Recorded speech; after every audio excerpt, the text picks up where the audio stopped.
with me. I pray that your Holy Spirit would speak through me and that it would be your words.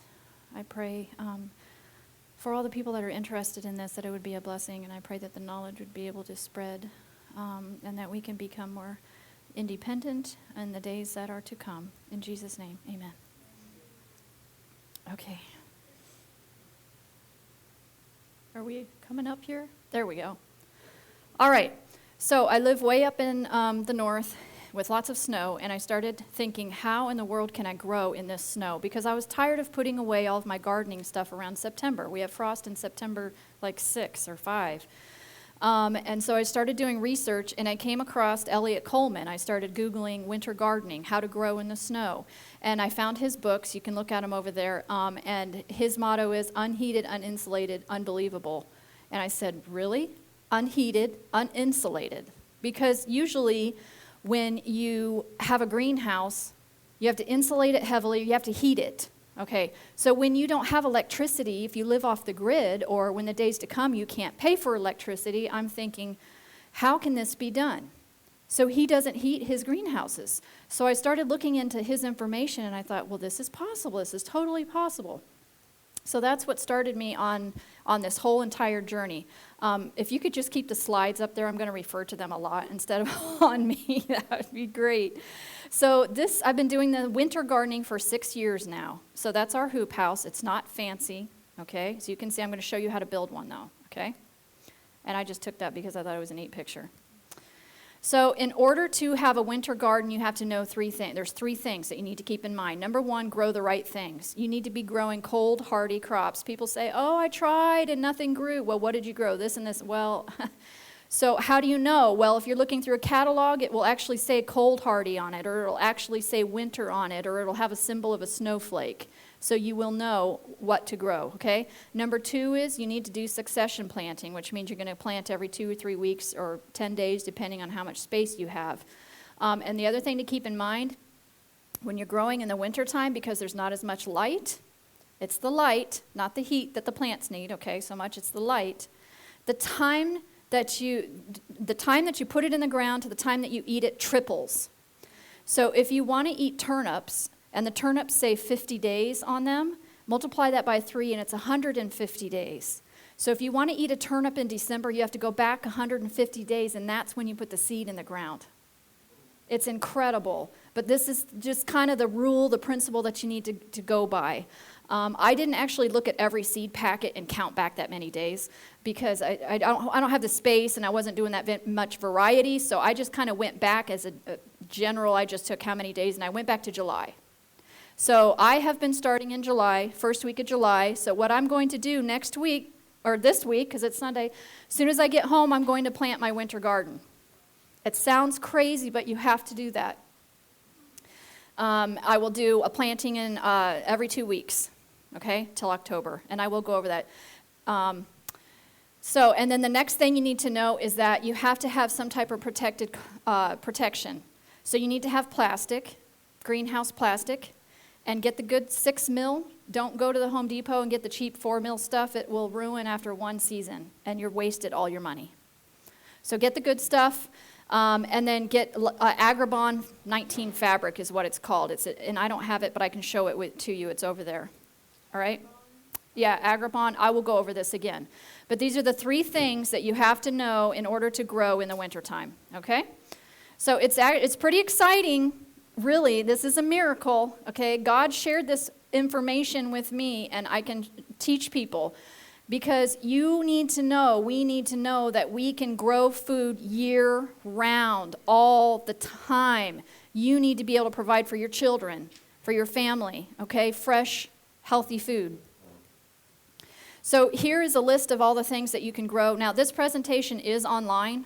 On my website, I have some cards up here. You can watch it. It's in process of being redone because it was an old one, but you can go on there and you can get this list. Yeah, you can go and get the list. So with succession planting, you want to do, obviously you don't want to plant, as with any gardening, you don't want to plant everything all at the exact same time because you're just going to have lettuce and lettuce and lettuce and lettuce, and you won't be able to eat it all right? So you're going to start in July, like I said, and you're going to do every 2 weeks. or 10 days. A section here, and then another section in 2 weeks, and then another section in 2 weeks, and another section in 2 weeks. So that in November, you're eating the first section. And then by the time December comes, your next section's ready, right? You see what I'm saying? So it's not all ready at the exact same time. And then you want to be done planting in October. Now, you can sow some seeds in October if you want to, but they're not going to, they will germinate, but the plants won't be big enough to really make it worth your while. They're probably only going to be, maybe 2 or 3 inches tall. However, when spring comes around, they'll take off like crazy. So, experiment. For 6 years, I'm still experimenting with different seeds and when to start and things like that. But these are just some principles like we learned before, and giving you some ideas so you can be thinking about how to do this. All right. Now, don't be overwhelmed. All right, I'm going to show you at the end of this, if you can't build a greenhouse or a hoop house, I'm going to show you some different ideas of what you can do. But I'm just showing you what we did 6 years ago. So we didn't have time in the summer. Summers are crazy busy living up here. You know that. So we did not have time in the summertime to build the hoop house. So I went ahead and I hauled in all the soil. I made all the beds. I went ahead and planted everything in July where I wanted the hoop house to be. I went ahead and started. Because if you don't, you're going to be late and it's not going to amount to anything. You do not have to have it covered until October. So you've got all summer long you can be planting, right? And you can be getting your plastic. You can be getting everything ready all summer long. But go ahead and start your plantings here this month in July. So this is how we did it. We did a 12 by 20. Just little walkways, just enough to kind of walk through, okay, as you can see there. And then we just bought boards. And I know lumber prices have gone up, but if you can buy 4 boards, whatever size you're going to do, that's your base. It's not fancy, okay? We just screwed them together. Now, this is the secret to the snow load, all right? Because I thought, how's this thing going to stay up in the snow without a wooden frame? It's rebar. 1/2-inch rebar in the center of 1-inch conduit pipes. So get 2 gray conduit pipes, 20 foot or 10 foot, put them together. You got a 20-foot span, which makes a 6-foot ceiling. So if you're really tall, it might not work for you, but you could just put them up higher on the outside frame, to give yourself a little more head space. How long is rebar? Rebar is 20 foot long. It's kind of hard to find. Well, when we first started, we only found it at one store, down in Coeur d'Alene at Ziggy's. Okay, good. Ace carries it. Where's that? What town? In Chihuahua. There you go. At least the last time I looked. So there you go. That's the secret, and it bends and it holds up really well. So that's how we did it. We just screwed it on the inside of the frame, bent it over, and screwed it on the other side of the frame. We did it every, I think, 2.5 or every 3 feet was our spans for the hoops. Both sides are screwed on the inside. Yes, and then it's connected to 1 bar across the top. There's no conduit, or there's no rebar in the top. It's just 2 conduit put together. We didn't need all that weight up there. The conduit was 1 inch. Yep. Self-tapping screws there on the clamps. And then for the front door, it doesn't have to be this fancy. We did, let me go ahead a couple here. There we go. See all the extra framing on the sides there? It looks like little windows. We thought we were going to need all of that for ventilation, but you actually don't need, we didn't need all that. So all you really need is a frame for a door. You see the big section there in the center? Okay. So that would be your door, and that's the only frame you really need to do on that side. Now, we connected the door frame to the hoops with a piece of rubber because you don't want that wood hitting your plastic. It'll get holes in it. So we went down to the local tire shop and just cut, they'll give you the tubes, tire tubes for free. We just cut them up and used them for bands, big rubber bands. So that held that together. So this is what it looked like when it was finished. Now, I will say this too, the bars that are going across the sides that you see, we took them off. We thought we would need it for, snow load or wind or whatever. We didn't need it, and all it was doing was adding more shade to the plants inside. So we took those off, so that's not even necessary. So when you get your plastic, start on the ends first. Don't do the big center piece first. Do the ends first. We just used little wooden furring strips along the bottom with some little finishing nails and tap those in. They've been there for 6 years, same exact thing. And then the tops, I will show you how we connected it to the top. Again, we just took little pieces of rubber tire, cut them into 4x4 squares. We took some 1-inch water pipe, black water pipe, cut them into pieces, and then put a slice down the center like a hot dog bun, and then clamped it over the rubber. The rubber adds just enough friction to hold the clamps. And it keeps from getting holes in your plastic too. So that's how we attach the plastic. You can buy these fancy clamps online. But this is how we did it. Okay. And then I discovered in one of Elliot's books about how to do this half moon vent. So that we just added 2 door hinges to the back of it, and so it opens completely all the way down if I want it to. And I've since added, I'll show you that in a minute. But anyway, I like this because it lets in a lot of air. A lot of airflow can go back and forth. You don't have to do it like that. You can just put a little tiny window in the back. But you have to have airflow. You've got to have something going through there because you're going to have bugs. And it gets hot in there very, very quickly. Even in the wintertime, 70, 80 degrees quickly. And remember, your plants are winter cold-loving plants. And so they don't like it hot. So you've got to have a vent. So keep that in mind. And a fan, yep, I'll show you that. Yep, and so then when you finish it, you put the plastic over the whole entire thing. And then we just wound it around, right there's PVC, but we've changed that out to metal also. And then there's a handle on it now, so winding it up, winding it down. And if you want to, you can wind it all the way over the other side. So that your garden could be exposed to, more light and elements and things like that. And the little metal framing brackets there just keeps the pipe from falling down and keeps your plastic from going, all over the place. Okay, so since then, last 6 years, we had a mudslide, and so it took out the back half of our greenhouse. So we had to, my husband had to build a wall. And so these are some different things we did when we added these improvements. And one of them was that we added this automatic vent. It's on the top right. I think it's Avent, A-V-E-N-T, I think. But if you just look online, automatic greenhouse vent, it has wax inside there. And when it heats up during the day, it moves. Because the wax melts and it opens your window automatically. And then when it cools down, it hardens up and then it closes automatically. So then you don't have to go up there 10 or 15 times a day, depending on the weather, and opening and closing it. And that has been the most wonderful thing ever. And then the other thing is, just for my peace of mind, he put a beam across the top there and cemented some posts. Now, this lasted for 5 years, no problems, but I wanted to have bars coming out that I could tie my tomatoes and pepper plants to. So that's another reason he put the beam in there. Honestly, it held up fine without that, but that's another improvement. And then there's the fan. It's not a fancy fan. It came out of an old truck. It's just zip tied up there. And we just ran an extension cord from that out to a solar panel. We got a cheap solar panel online. And so the fan only runs when the sun is hitting it, which is when you need the fan running in the greenhouse. So it's perfect. At night, obviously, it's not running. And this is not an expensive setup.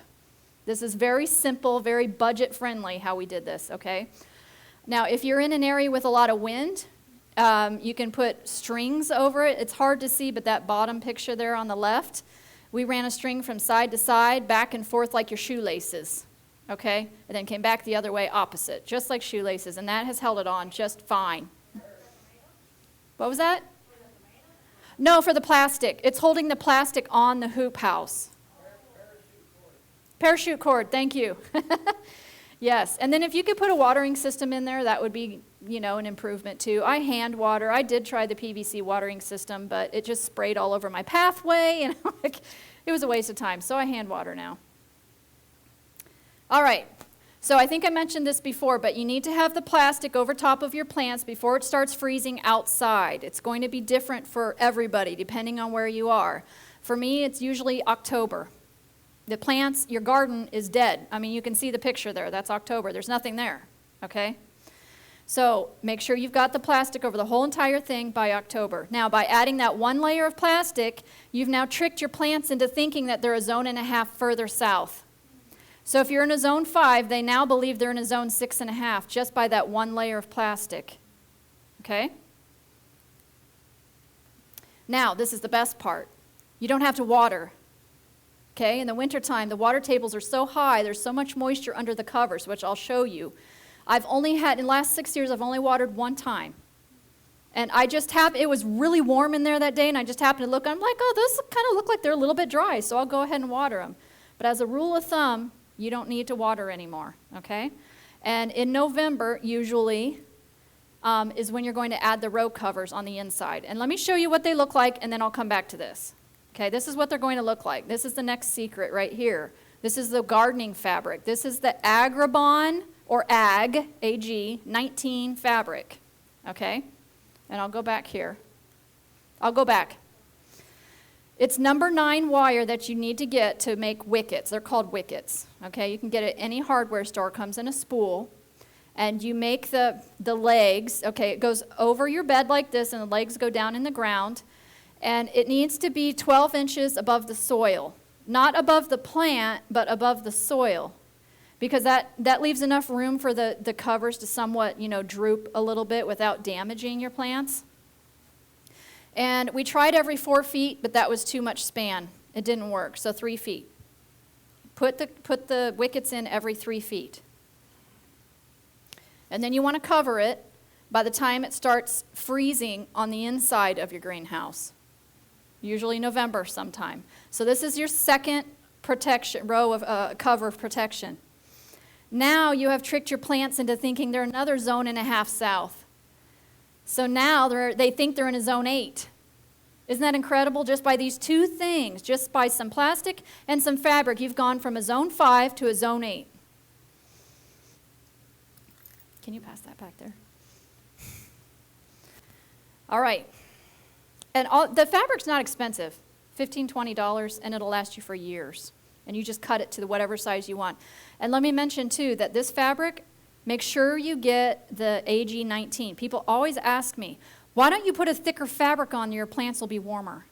It lets in 50% less light, and it only changes the degrees by 2. So it's not worth it. Now, if you're going to get negative temperatures for several nights in a row, like -5, -10, double cover it, go out with sheets. Put sheets over it. I learned that the hard way too, because it's just not enough. But make sure you're taking it off during the day, because they will heat up real quick. Yes, sir? Okay, so this fabric comes in rolls? I should have brought it. I have it over there. I'll show you. It comes in a package, like folded up, like a sheet. Okay, I know that, but I'm just trying to figure out, do you have to cut it up, or you have to? It depends on your size. So usually it comes in maybe 10 feet wide by 50 feet long. Yeah, so I cut it right in half, and that covered my whole bed, just like that. Yep. Seems like there was something else about that fabric, but now I can't think of it. Yeah, just make sure it's 0.55 ounces. So if you're looking online, the 0.45 ounces is for insect barrier. That would be putting over, cabbage and stuff like that. The 0.55 is the winter. So you can use this. I use this exact same fabric to extend the season in May. So like the pastor was saying out here, you put your black plastic down, you thaw everything out, you warm up your soil, then you go ahead and put your plants in the ground, and then you cover it with this in May. So you've got your squash covered, you've got your peas covered, your lettuce, your spinach covered. Now you've just added 30 days to the beginning of your growing season. So 90 days up here now just became 120 days just from these covers. And then take it off in June when you think the frost is not coming back anymore, take the cover off. And then at the end of the season, in September, cover everything again. Same fabric. Get lots of it. Yes? Not for winter. It's not thick enough. Yes. Yes. No, leave it on. All the time.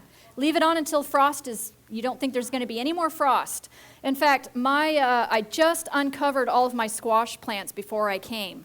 You want to leave them covered until they start flowering. We live in the north, guys. It's cold. At night, it can be still in the 30s. And your buds will fall off of everything. So this fabric has been a real lifesaver. So you're adding 30 days at the beginning of the season and 30 days at the end of the season just from this. Yep. It's the same thing on fruit trees. If you can reach them, if you can, you could try. Yeah, try, yeah. This is just to explain, putting the double covers and everything on in late November if it gets really, really cold. And it's hard for me to see that little one. Okay, make sure that you're not going up there early in the morning and trying to make a salad, okay? You can't harvest when your plants actually freeze at night. It's crazy, but they freeze at night. They will thaw out during the day. Your covers freeze too. I've learned this from experience. I'm in a hurry, I gotta go, I gotta get a salad, and I pull up the cover and they're frozen solid and you're ripping half your plants off. Okay, so you need to wait until it warms up in there, the covers will thaw out, the plants will thaw out, no damage will be done, and then you can harvest. All right? Just a sample of temperatures here in December. Number one thing, winter gardens need light. It's not the heat, they need the light. So you cannot leave snow on your hoop house.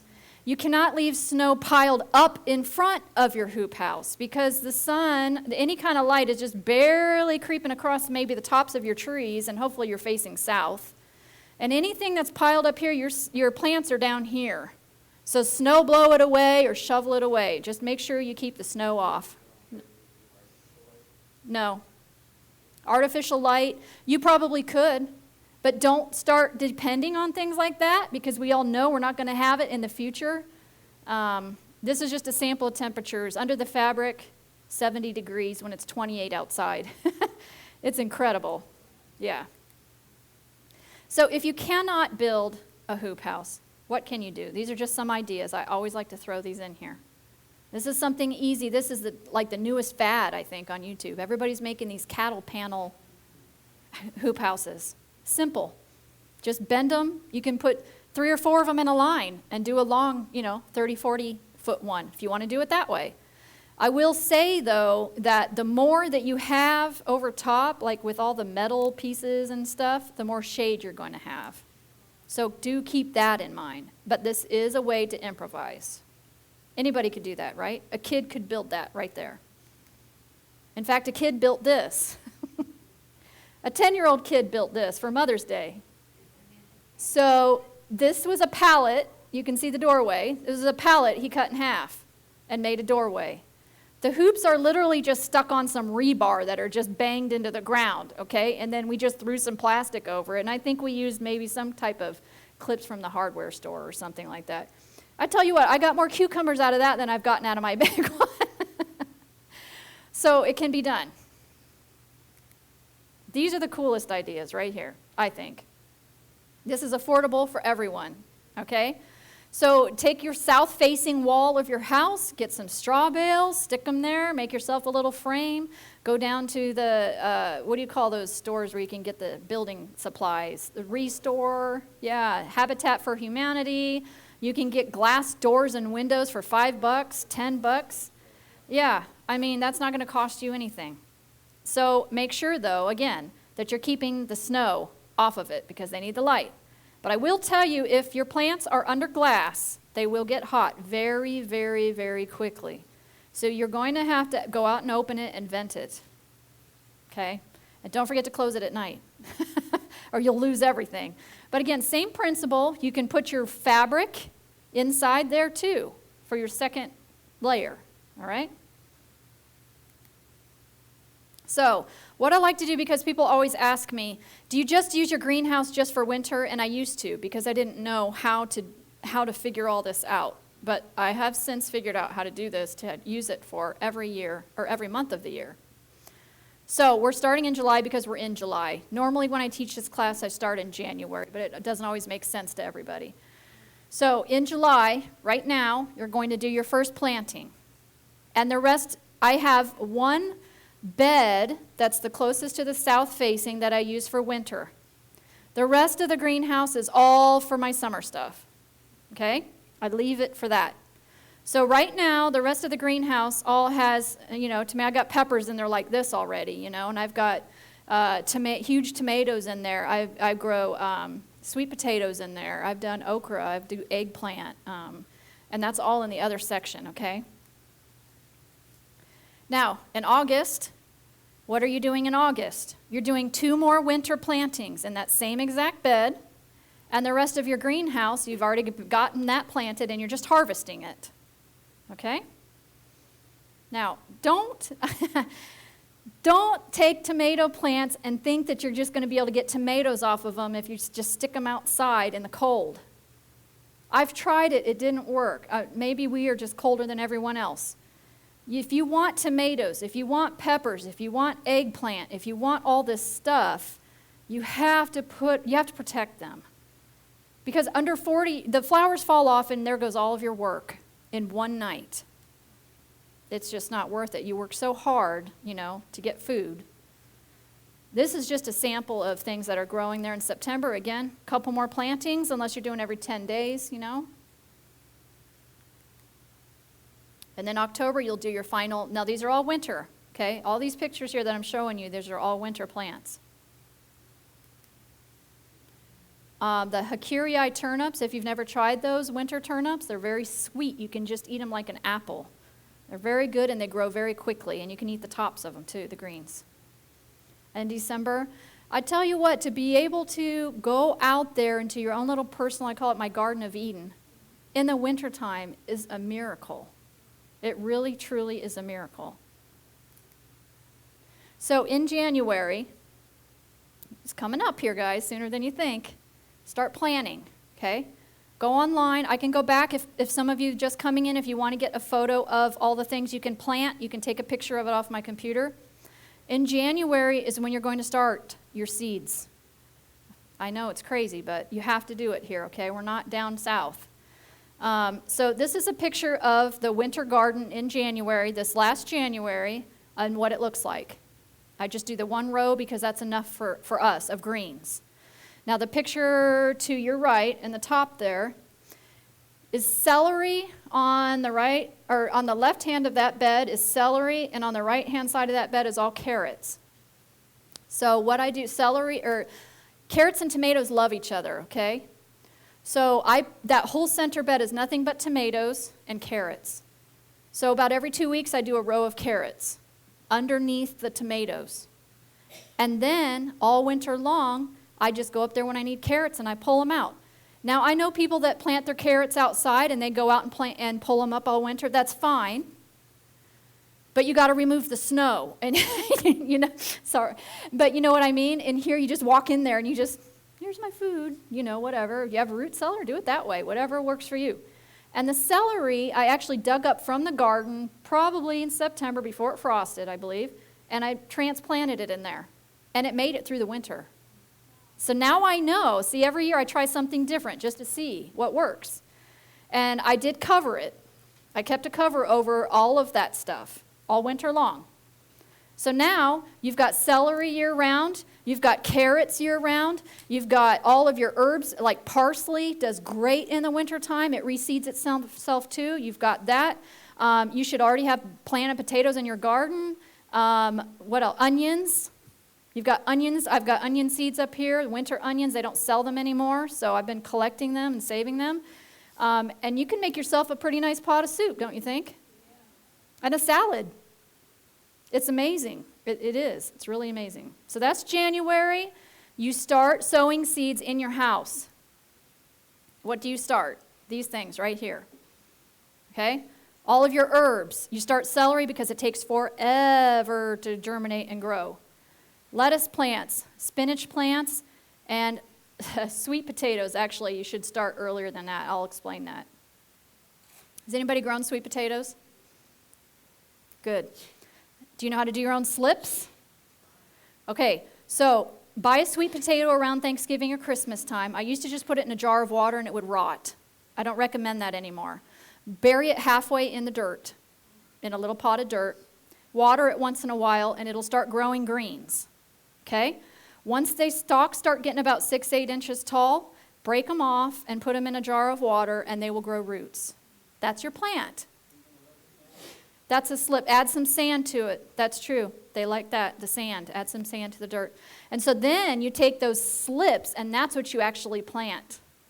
So you can have, yes, ma'am. No. Not with sweet potatoes.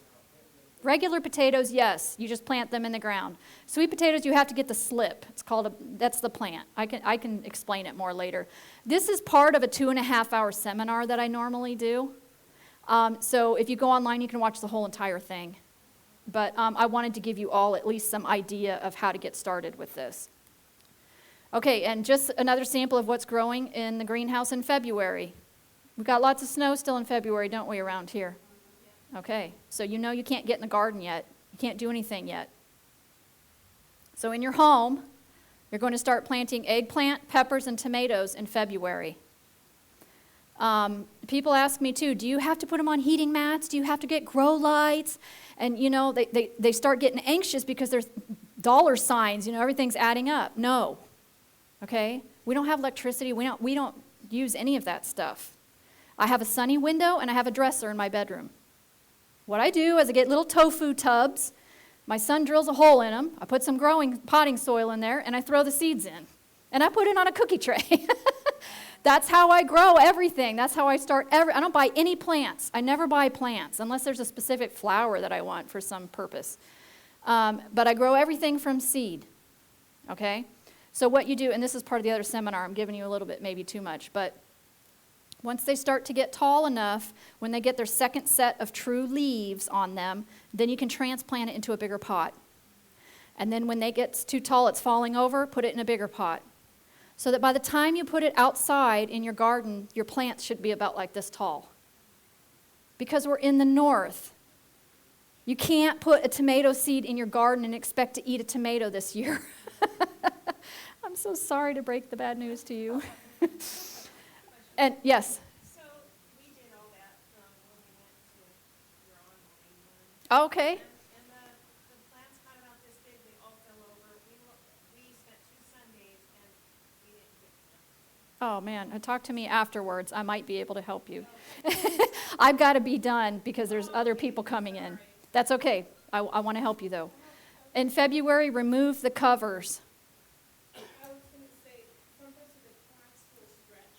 Yes. Put a light plant on them, it won't froze. Yeah, and you can turn them towards the light, rotate them too. That helps. They're growing towards the light is what they're doing. Okay, so in February, take the covers off because it's getting too warm in there and they don't like it warm. In February, start watering again. This is your winter garden, okay? Just what it looked like in March. That's a crazy amount of snow still in March, okay? Just showing you what it looks like. All right, and then in March, these are the different kinds of seeds that you will start in your home. Yes, this is all on there. Onion, peas, beets, cabbage, broccoli, and cauliflower. Again, start them in little tofu tubs, and then when they get their second leaves on them, transplant them to a peat pot or something like that, a bigger pot. Now, in April and May, depending on the weather, that's why I combine the 2 months. It just always depends. That's when you're going to start taking plants out of your sunny window. So you're going to harden them off. Hardening them off means a little bit at a time. You're going to put them out in the cold and then bring them in, then put them out a little bit longer and then bring them in, okay? But if you have a hoop house, you can put them all out. That's what I do. And then cover them with the fabric. So about a week or 2, depending on temperatures, I leave that fabric over them. And then when I think it's warmed up enough, I take the fabric off and let them sit there for another week or 2. And then I put them in the ground, in the hoop house. Those are all tomatoes and peppers and eggplant there, and peas. And you're still harvesting your winter stuff. You're still able to eat all of that, okay? Now, I would recommend you do some experimentation.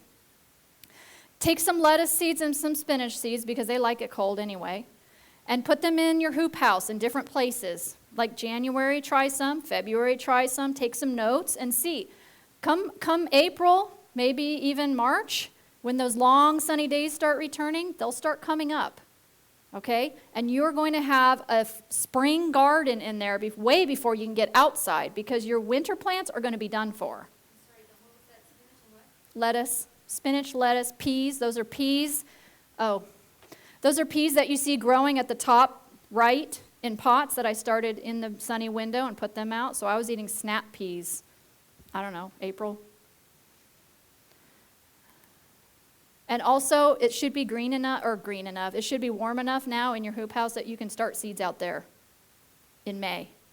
Because You're probably not going to have room in your house anymore for anything else anyway. Yes? Am I getting it right that you plant everything in your greenhouse? Or you plant stuff outside? So the cold hardy crops go outside. That would be like green beans, lettuces and spinaches, and I do put squash out, but I keep it covered.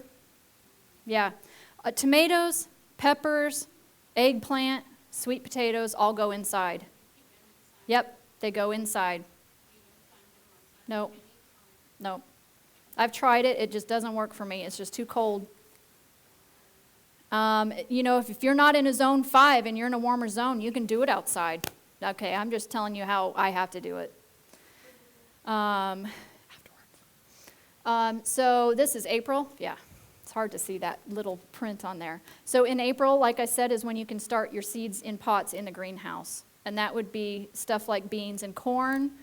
People always say, oh, you can't transplant green beans or you can't transplant corn. Well, I do it. I do it every single year.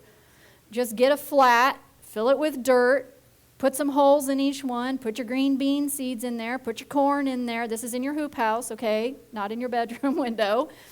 And they'll start coming up. And when they get tall enough, then you can put them outside. And by then, your snow hopefully is gone and your dirt is thawed out. And if it's not quite thawed out, put the black plastic on there and heat it up and get it ready for all this stuff that you're going to be putting outside. 75 degrees on the soil. Okay. 75 degrees on the soil. So if you have a temperature, a thermometer you can put in the soil, you can do that. I don't have one. I just heat it up with plastic and then I feel it. I'm like, yeah, that feels good. I'm putting you in. And if I think it's going to get cold, then I cover it. I put a cover over it for the night or whatever. But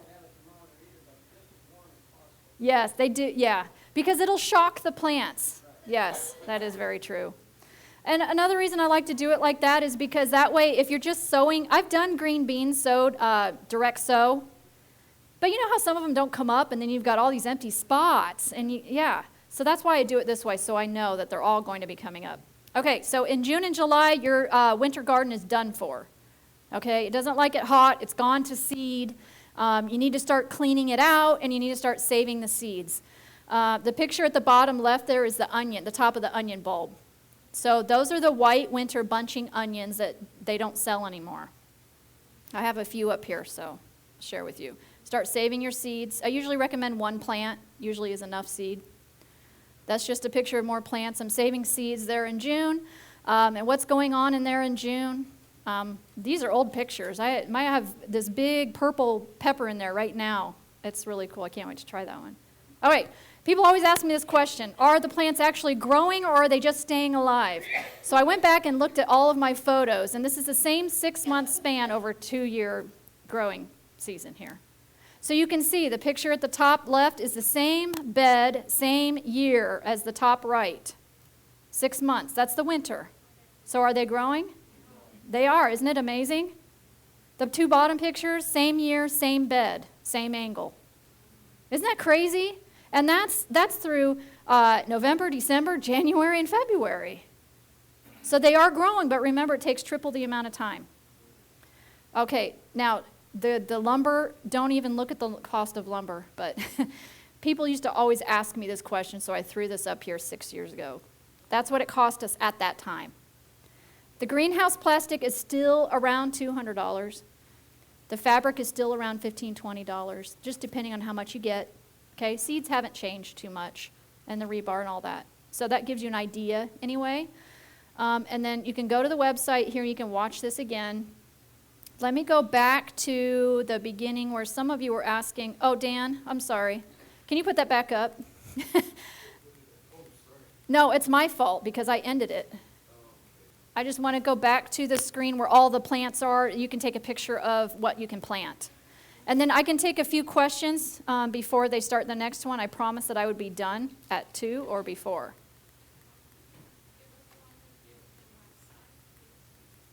Yeah, I have a card up here too with the website. I'm looking, where's the list of seeds? I think it's at the beginning. Sorry if I'm making you dizzy. Oh, I missed it. There you go. So if anybody wants, these are all, I I think I bought most of these from Johnny's Seeds because they kind of specialize in winter seeds. And I don't know if all of these are still available, but I think a lot of them are. And I've grown each one of these, and I know that each one of these will grow. So that gives you a place to start. Does anybody have questions? I know, I guess I answered her question. Yes? Yes. Yes, you can watch the whole entire thing. It's pretty long. But I start at the very beginning from planting the seed to actually harvesting it. Yeah. You just have to start early. That's the rule, and cover it. So I hope it's an encouragement. I hope you can take something and learn to, yes. Oh, yeah. Okay, I'll go to the end now. Any other questions? Raise your hand. Yes. Okay, yeah, bugs. So if you have good ventilation, airflow, and you're taking really good care of your plants, you shouldn't have any bugs. But if your plants are stressed in any way, you're going to have bugs. So one thing I have found, though, that helps my tomato plants is to plant a radish seed. So if you take a radish seed and put it in the ground with every single tomato plant and just let it grow and just let it flower. I haven't had any pests. Not one. Not one. But I will tell you, I know somebody mentioned let's put straw on everything. So I tried that one year. I put straw on all my plants in the greenhouse, and it started to rot. I think maybe I was watering it too much, and then I got slugs, because slugs love the wetness in a greenhouse. So I would be careful about that. Yeah, yeah. I'm just saying that's what happened to me. Now, spider mites and things like that, oh, if you get spider mites, it's going to be bad. So the best thing is avoid it by airflow. They like it hot, and they like it dry. So if you're leaving your greenhouse closed all the time, and you have no fans running or anything like that, and it's 100 and something degrees, and you're not watering it, guess what? You're going to end up with spider mites. And it's almost impossible to get rid of them. Yeah, aphids. I have a couple of times. I usually just take the hose and spray them off. You can use Ivory.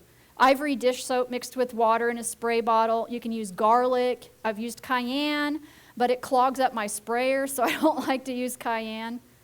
You can look online, too. I've got this problem, and this is, yeah. But you know what? If I do see a plant that's really infested, I rip it out, and I bury it or I burn it. Because it will spread to every single plant in that hoop house like that. I mean, the next day. So you need to walk through there. And you know what? Pollinate your plants by shaking your tomato plants. Just shake the vines a little bit. You all know that. Okay. Yeah. Any other? And I know they're getting ready to start the next one, but I can step back here. And if anybody is interested in doing the winter onions, I have some up here.